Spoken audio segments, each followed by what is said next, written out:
letting us give you an information on Meet the Candidate. Candidate today is Phil Lyons. He is currently on the school board, Eau Claire School Board, and he is running for that position again. He was placed there when one of the other members had left. So, Phil, thank you so much. Thank you. I really appreciate you coming in. It's a pleasure to be here. And what I'd really like to start to do is let everybody know, and this is your opportunity to let you know about your background. Right. So if you want to start there, that'd be great. I will. I've been a resident here in Eau Claire for 13 years, and I have 3 children of my own. 2 have gone through the district. One went on to Madison, studying down there as a Badger, and the other is at UW Stout. So I've had 2 sons go through elementary, middle, and the high schools.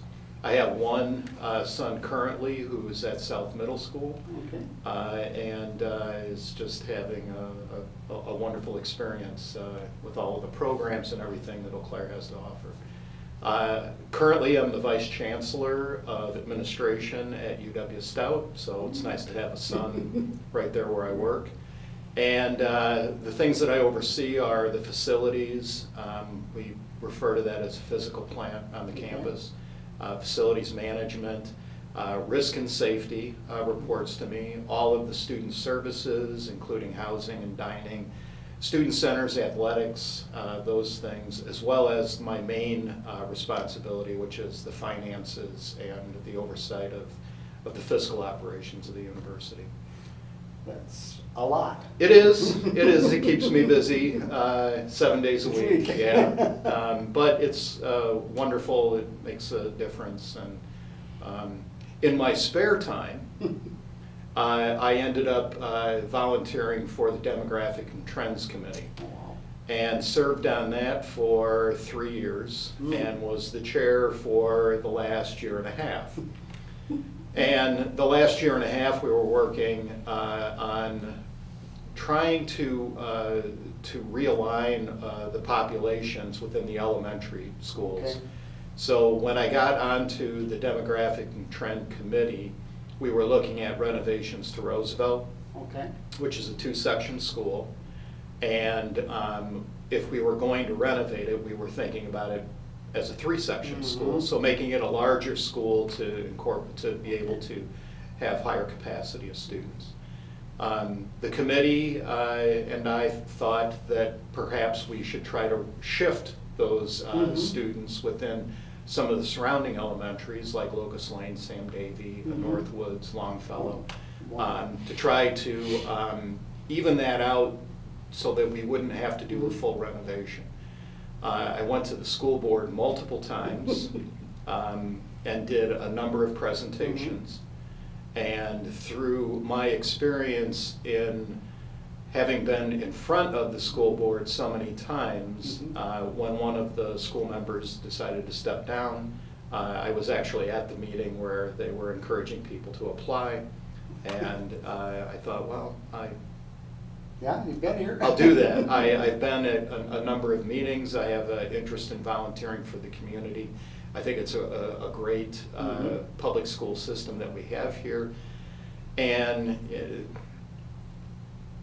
good public schools within any community are the fuel that drives a lot of things. Quality of life, economic development. It attracts young people and older. It is one of the key things that people look for when they move to communities. And I felt like I could have something to give. So that's how I ended That's up. how you got where you are today. That's how I was appointed back in December by the board to finish out the term, which ends in April.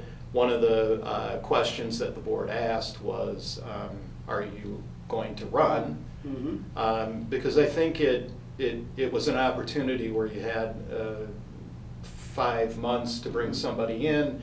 learn a little bit about the board, but if you weren't going to run, it's kind of a lost opportunity Well, there. and yes, So- and I think some of the things that really do happen in those positions are, yeah, can you get somebody who just gets up and running, and then, you know, yeah, it is really a lost opportunity.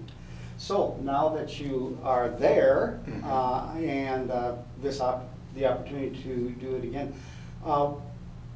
what kinds of things do you think that you're gonna bring to this position continued, that somebody else can't? So when I was interviewed by the board for the open position, I said to them that I think that there's a lot of experience that I have in higher education that I think is transferable to the public school. And being in a position of policy oversight and taking a look at the finances and the facilities that I currently have in my role. The 3 years that I served on the Demographic and Trend Committee, it was a great learning experience to know all that the school district has to offer. My 3 sons have had great opportunities from getting involved in orchestra to DECA, the food, the culinary experience. My middle schoolers on the swim team, they were all involved in the music programs. And coming from another community into Eau Claire, the music programs here are outstanding. Yeah, they are. It really is a jewel that some people don't really appreciate. And keeping the quality of that kind of programming, along with having an attention to the limited resources, because there's always limited resources. I say that in my position right now. If money is the root of all excellence, you know, and if you had all the resources in the world, so you have to really kind of be careful about what you invest in, because every dollar that you have is an investment in a program. And when you say that, it just is, I cannot play an instrument. I just look at somebody who can just pick them up and do it, and I'm going, well, I know I wasn't gifted with that. So it's really nice to be around a community that has that ability for people to have the opportunity to use it. You know, I mean, it is something that seems to be always on the first line of cut, and when you really do need that as a well-rounded opportunity for a lot of kids, it is there. Yeah. Well, and some of the learning outcomes that are known from students that have an understanding of music it's simply amazing sometimes. Yeah, it really is. So I had a son that came out playing viola. He's playing viola at Madison. I have a student that played saxophone and one that played violin. So, and all at the middle school, all learning at a middle school age. I didn't have that opportunity. Yeah, I didn't either. Yeah. But it wouldn't have made any difference for me. I'm sorry. There's some things that are just not meant to be. Yeah, me as well. It might have been actually a benefit to the community that they. Me too. I know it would have been a benefit. Yeah. So now that you've had an opportunity to really get your feet wet in the Eau Claire system, what are the 3 things that you feel are on the horizon, and or some things that are really here now that are going to be really big challenges for no matter who is on that board? Yeah, great question. In really the in the short term, the here and now, finding the next leader for the district. Okay. I think every district, behind every great district is someone that's leading and providing that vision, setting the goals, and this hiring of a superintendent, which is ongoing right now. We have a great pool. Not all districts do, but we're very happy with the pool. And taking the time to really select the next person that's going to set the roadmap for the next 5 to 10 years. I I don't think you can underplay how important that is. From the Demographic and Trend Committee, one of the things that really is facing us that I think that deserves the attention of the board and the community, and potentially an upcoming referendum, is the growth on the south side of the city, especially on the elementary schools. So the high schools are apportioned well, so I think there's about 3,100 students and about capacity for 3,600. Now, if our community grows, that changes. That will be a problem. The middle schools are appropriately sized too, but those elementary schools on the southern part of the city, Mans, Meadowview, and to some degree Robbins, but not as much because it had an addition in 2008. Those schools are at 97-98% capacity. And if we have any additional developments that occur in the south side of the city, we're going to be immediately at a place where there's those schools are over capacity. So I think that the community needs to be aware of that. We need to think about if there was going to be an expansion, it does need to be at a Meadowview or a Mans. And we're at a level right now where any one or two developments could create some significant problems in the elementaries.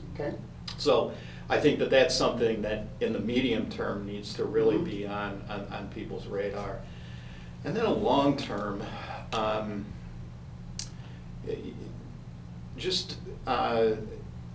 I think the board needs to be cognizant of just trends in education in general, programs, what programs are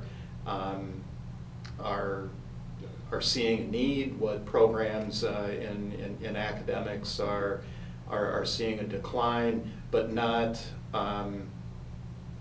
getting too far into the weeds and doing the superintendent's job, but making sure that the folks that really put their tax dollars forward are getting a quality public education that has programs that are also for the next century. I guess one of the things, and not to get to a lot of detail, but heard around the grapevines and you know hear people talking in the coffee shops about having enough substitute teachers is really tough. That is what we hear, and as well as the fact that there's the abundance of teachers overall is really tough. So there's a teacher shortage. Yeah, so just give me an idea of, is there plans that you have in mind that could help that? To bring even to the board to say, you know, how do we take care of these things? Yeah. Another very good question. So I'm going to put my university administrator hat on for a second and talk about how UW-Stout has a fantastic technology education program, or the short for that is tech ed. The kids that come out of our tech ed program are writing their own meal ticket. There's such a shortage in tech ed that schools are practically coming to our program and trying to recruit those students before they're even out of the program. That's really unbelievable for them. And we're having a hard time recruiting to that program. So in a space where there's such demand for that kind of high school faculty member, on the college side and in the preparation, we can't attract kids into the program. And you know, I think that we need to do a better job in educating students that are thinking about going into the field of education or being a high school teacher, what what areas there are Mhm. to be able to delve into. We really do need to start creating a teacher pipeline Mhm. to fill these needs. There is a teacher shortage. There's a sizable number of teachers that are going to be retiring, so that's going to exacerbate the problem even Right. more. And I'm not sure it's a board problem. I do think it's a university Mhm. problem, and it certainly is a statewide problem. And I think that there's some things that we could do from a statewide agenda to be able to tackle Mhm. it. And I believe that some programs have been put forward, scholarships for teachers Mhm. going in certain areas, maybe some debt forgiveness, Yeah. things like that, some incentives that attract the kids. Hey, here's something that would be something that I would really enjoy doing with my life, and also serving the needs of the state of Wisconsin.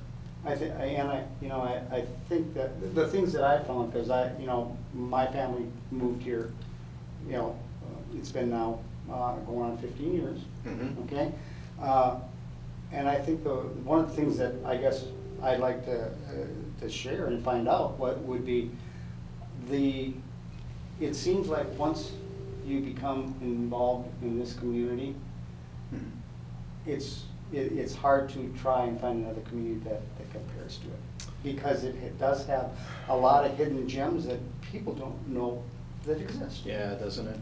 Yeah, and so how do we turn and get people who are good teachers?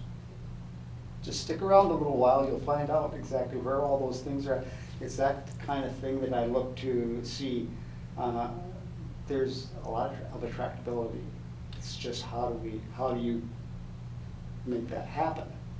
The other thing that I wanted to know is when you look at the long term and look at things that are going to be paramount in our communities, Mhm. of what types of training, what types of students are we going to have to probably make different concessions for, just because there's such a variation in the way that a lot of students learn, Mhm. but also a lot of opportunities for us to kind of take that next level up. Mhm. And how do you see that as a possibility with especially the kinds of financial things that are happening? Yeah, that's a very good question. Eau Claire is blessed with three, I would maybe even say four, very strong educational entities. Mhm. You have the public schools. Mhm. You have Chippewa Valley Technical College. Yes. And then you have two great universities in Eau Claire and Stout. And I think that one of the things that I would like to tackle along with my colleagues at Eau Claire is really making the dual enrollment an easier program to understand. So that's an opportunity where high school students can earn up to 30 hours of credit for colleges. And the technical the technical college is doing a great job already. Mhm. I just was looking at, it's in the health field, and it is like a nurse assistant Mhm. program that they're putting together. And as an upper class high school student, you can move right into the program at Chippewa Valley and come out with a nurse's assistant degree, just with graduating high school. What a fantastic opportunity that is. You're coming out with no student debt. You're coming out with a valuable skill that is going to be picked up, and that's from the dual enrollment at the technical Mhm. college. For us to be able to articulate better some transfer agreements and then do the dual enrollment where the tuition is essentially half with no fees, and be able to intertwine that with some university programs, serves the community, it serves the state, and it really serves the students and the parents well, for being a very financially viable way to get a higher education degree and start off a very young person's career with some fantastic skills that they'll be able to take on for a lifetime. One of the things I want you to be able to understand that because we film all of the school things, Mm-hmm. the new program that's coming up for whoever you get as a superintendent. Yeah. And it's called it's the new. The dual immersion? Where they're kind of, the board's going to have its role and the superintendent's going to have. Oh, sure, the new governance model. New governance model, yeah. Yeah, so public education is a trust. Mhm. It's owned by the community. Yeah. And the role of the board, I see, is we're representing the community and the community's interests Mhm. in what they're putting into the investment of this public education. Right. All right. We hire a new superintendent. They have fantastic skills, all this education, all this experience. Mhm. We as board members shouldn't really get in the way of that superintendent to be able to do the administration of the programs Mhm. and the operations of that school. Now, that's not to say that is an unchecked ability for that Right. person to take our public schools in the direction that they want. No, Yeah, it's the property of the community, and Right. you need to bring it to the board, and we're gonna set the policies. Yeah. We're gonna talk about referendum, investment of the community in X, Y, or Z. We're gonna be that separate board that takes a look at any issues that want to be appealed beyond the administration, but not to get in the way, not to do the superintendent's job. And I have seen that occur sometimes, Mhm. rarely. Yeah. When I have been working on within the UW system. So the UW system also has a board. We Mhm. bring in regions. The regions get involved in a variety of things, but sometimes they're poking around on, why do you have this fee? Well, you approve the fee. The reason why is really more Belongs to the community. it belongs to the yeah. So that new governance model is something I'm really comfortable with, because it's reminding me that the authority that's really invested in me is as an elected person that is given over the trust of the community to make sure that what their public schools are is going in the right direction, and it's a board, Yeah. not to run the place. And I guess part of my responsibility that I take very seriously here with a nonpartisan public access station is to also have the people who are in those positions, such as yourself right now, to be able to make not only the right decisions for what the public wants, but also to help the public understand. Whenever you start a new program, people are always going, okay, and what does that mean? Mhm. Is it replacing some? Is it, but that ability, just as you had done, which I thank you for, is the fact that the people get a chance to say, okay, now I understand. Okay, there's always going to be nuances, but these are the kinds of things that we want to bring out, and really, it's all about education, as well as, just because you got done with school doesn't mean you stop learning, So, what I'd like to do now is to really give you an opportunity to tell your pitch of why you would love people to vote for you. Sure. To give you that opportunity. I think I have a lot to bring. I had a father who really gave a lesson to me in the fact that you know, you're living on the achievements of others, and you should really always pay things forward. Yeah. And he instilled within me a desire to want to volunteer, to pitch Mm-hmm. in, to serve. I've done that most of my life in a variety of situations.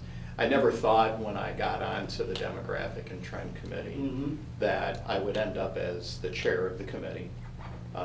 I just felt like it was one area that I might be able to help out.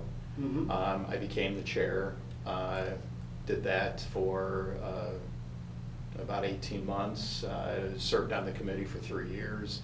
And then was approached by a couple of people that said, why don't you, apply for the open position? Yeah. And I did, and I was fortunate enough to be selected by the board to do that. If I'm elected, it'll be a 3-year appointment. I will work hard, I'll serve people well. Mhm. I think I bring some knowledge and some energy to the position. Okay. And I have, a whole lot of volunteer things that I've done before this that I'm, Yeah. not really gonna go into. No. But it's always something that I felt like all of us ought to do. My wife Leslie, love you. She was pointing out on some of the commentary because I'm running unopposed. Mhm. So there's 3 positions and Yeah. there's 2 people that are running. And there were people that were kind of pointing out in social media, look, there's the problem, and Mhm. and people were saying, well, why aren't you running? So, Mhm. because I tell you, it's a lot of work. Yeah, it is. There's a lot of effort and a lot of time and toil that goes into these positions, and I think that they're kind of underappreciated. I have to tell you, the things that I've seen as I, in my position here, going to all of those meetings is the commitment. I mean, Mhm. you can somebody could sit there and just let it go by, but the commitment to do it is, it is in depth. Yeah, it And- is. And it is finding out from the people exactly what it is. It's not only what they want, it's also having to look and say, what are the needs? And so I feel that really comes with that position. And I think that anybody who takes it on has to have Yeah. that ability to be able to make that actually, it is a huge commitment to do. So it's not just the Monday meetings. Nope. Most board members are serving on 3 to 4 committees, Mhm. and those committees meet at least once a month. Yeah. On top of those committee meetings, there's the closed sessions, there's the potential grievance, there's probably a meeting once a week that also is happening in Yeah. addition to that. And if you're the board president or the vice president, right now, the vice president, Lori Bika, who's running as well, she's running this entire search. Yeah. That's And huge. the board president, Chairman Torres, is making various public appearances all the time. Both of them have jobs at the university as well. So, so it is a big commitment, and I to circle back around to the question, I think that I have some knowledge and I have the passion and the energy to be able to serve, and I hope that people vote for me. And this was a great day for you to be able say that to your wife on Valentine's Day, of course. But Yes, I even remembered flowers, you know, so. Yeah, my thing is that in all of what we do and when we make these commitments, I think it's also the fact that you have people standing behind you that are saying, I'm behind you and letting you participate, which I think is very, very important, because that's the kind of thing that even keeps you going as well.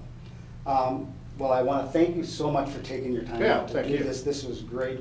I think the biggest thing that we want to also say to everybody is these are such important things that are happening in our community right now. It's not only the school board, it's the county board, it's the city council. It's all of these things with judgeships and all of those. Please get out and vote. You know, I've always made a commitment for myself, saying I have nothing to complain about if I don't go. Yeah, well said. So, thank you so much. Yeah, thank you. Phil, I appreciate it, and have a good luck to you.